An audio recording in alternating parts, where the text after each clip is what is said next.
Surrender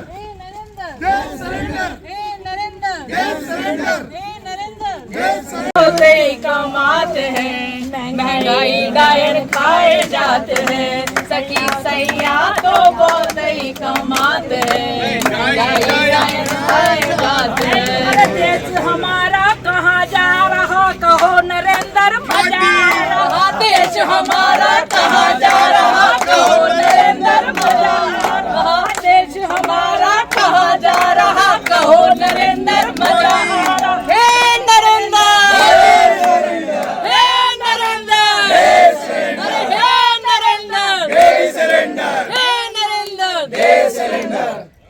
नमस्कार, आप देख रहे हैं एमपी तेज खबर। आपको बता दें मध्य प्रदेश के खंडवा में शहर एवं जिला कांग्रेस कमेटी द्वारा कलेक्ट्रेट कार्यालय पहुंचकर ज्ञापन सौंपा गया। ये ऐसा प्रदर्शन जो कि खंडवा शहर में कांग्रेसियों द्वारा किया गया। हाथों में सिलेंडर, सर पर कंडे और लकड़ी लेकर पहुंचे कलेक्ट्रेट कार्यालय कांग्रेस के कार्यकर्ता जमकर की नारेबाजी।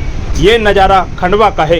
ये डीजल, पेट्रोल और गैस सिलेंडर के दाम को लेकर, महंगाई को लेकर कांग्रेसियों ने जमकर प्रदर्शन किया। ऐसा अनोखा प्रदर्शन जो कि सब देखते ही रह गए। ये जो कि कांग्रेस के कार्यकर्ता और नेता सभी ने मिलकर आज कांग्रेस कार्यालय से सभी एकजुट होकर कलेक्ट्रेट कार्यालय पहुंचे, जहां पर इन्होंने एक पैदल रैली निकालकर जमकर नारेबाजी भी की गई। क्या है पूरा मामला, देखिए।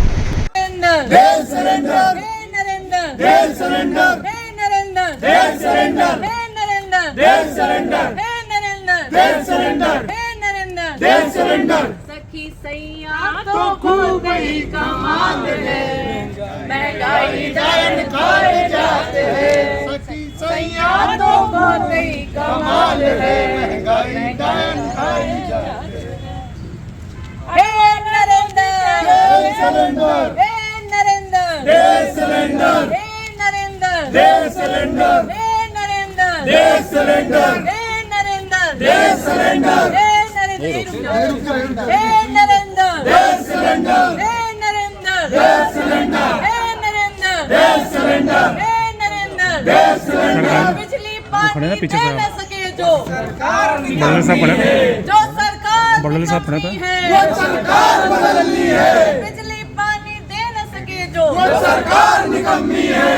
जो सरकार निकम्मी है वो सरकार बदलनी है। बिजली के दाम कम करो कम करो कम करो सिलेंडर के दाम कम करो कम करो कम करो बिजली के दाम कम करो कम करो कम करो हे नरेंद्र दे सिलेंडर हे नरेंद्र दे सिलेंडर हे नरेंद्र दे सिलेंडर हे नरेंद्र दे सिलेंडर हे नरेंद्र दे सिलेंडर बिजली के दाम कम करो कम करो कम करो सिलेंडर के दाम कम करो कम करो कम करो बिजली के दाम कम करो कम करो कम करो सिलेंडर के दाम कम करो कम करो कम करो। बिजली दरों की बढ़ोतरी, डीजल पेट्रोल की सीमित उपलब्धता, समय पर किसानों की फसलों की खरीदी न होने के संबंध में है ये। इसमें हम निवेदन करते हैं महोदय, वर्तमान समय में आमजन जो आवश्यक सुविधाओं के क्षेत्र में गंभीर समस्याओं का सामना करना पड़ रहा है, रसोई गैस, एलपीजी के दामों में निरंतर वृद्धि एवं पर्याप्त उपलब्धता का अभाव, बिजली दरों में अप्रत्याशित बढ़ोतरी तथा पेट्रोल डीजल की सीमित उपलब्धता के कारण आम नागरिकों का जीवन अत्यंत प्रभावित हो रहा है। गैस सिलेंडर की बढ़ती कीमतों ने गृहिणियों के बजट को बिगाड़ दिया है। वहीं समय पर गैस उपलब्ध न होने से दैनिक जीवन में भी कठिनाइयां उत्पन्न हो रही है। इसके साथ ही बिजली के बढ़ते बिलों ने मध्यम एवं निम्न वर्गीय परिवारों पर अतिरिक्त आर्थिक बोझ डाल दिया है। पेट्रोल डीजल की कमी एवं मूल्य वृद्धि से परिवहन व्यवस्था भी प्रभावित हो रही है, जिससे महंगाई और अधिक बढ़ रही है। सरकार द्वारा बार बार फसल खरीदी के समय पर ना करके किसानों को आर्थिक रूप से कमजोर किया जा रहा है, जिसके कारण कई किसान डिफाल्टर होने की कगार पर हैं। शीघ्र फसल खरीदी कर किसानों को राहत प्रदान करें। आपसे निवेदन है कि उपरोक्त समस्याओं का कई लोग अब 8 से 10 लोगों का यदि परिवार है तो सर 20 दिन में सिलेंडर खत्म हो जाता है। जिनका 1 टन की कनेक्शन है उसके लिए बहुत विपदा का समय है। लकड़ी के दाम भी बढ़ गए। मुझे लगता है अडानी को आपने जंगल भारतीय जनता पार्टी की सरकार ने इसलिए बेचा था कि भारतीय जनता पार्टी आपदा में अवसर की तलाश करती है। एक तरफ जो हमारा ईंधन है वो महंगा होता जा रहा है, एलपीजी के दाम बढ़ते जा रहे हैं और अब एक नया सरकारी तंत्र ने आदेश दिया है कि पेट्रोल पंप पे केरोसिन भी मिलेगा।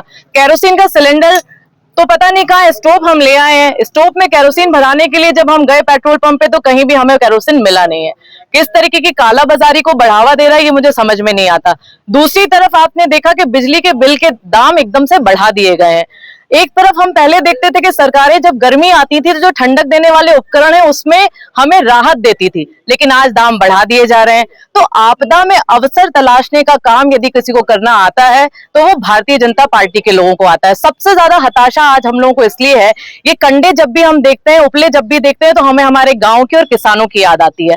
आज किसानों को दोहरी मात मिल रही है, पहले 15 मार्च, फिर 1 अप्रैल और अब 15 अप्रैल। इसके पीछे साजिश क्या है? सीधी साजिश ये है कि सरकार की कोई प्लानिंग नहीं है। सरकार को पहले केंद्र को लिखकर भेजना होता है कि हमें इतने बारदाने की आवश्यकता होगी, लेकिन हमारे यहाँ के मुख्यमंत्री को फुर्सत मिले तब तो वो बताएं कि हमारे प्रदेश में कितने गेहूं के उपार्जन हुआ है और कितने बारदानों की आवश्यकता है। कोई सरकार गंभीर नहीं है किसानों के प्रति। और आज जो सबसे बड़ी विडंबना है, एक तरफ सरकारी तंत्र की चोट किसान खा रहा है और सबसे ज्यादा संकट उसके ऊपर है। किस तरीके से ग्रामीण अंचलों में लोगों की मोटर, गाड़ियां सब जब्त की जा रही है बिजली के बिल ना भराने के कारण। पूरी सोची समझी साजिश के तहत मध्य प्रदेश के किसानों को डिफाल्टर करने का काम ये सरकार कर रही है। आज घरों में शादियां हैं, बेटियों के हाथ पीले होना है, भंडारों का आयोजन होना है, गैस की किल्लत हो रही है, आप सबको पता है। एक तरफ गैस की किल्लत से राहत नहीं है, दूसरी तरफ किसान को कर्ज के तले मारने के लिए साजिश रची जा रही है, जिसका हम विरोध कर रहे थे।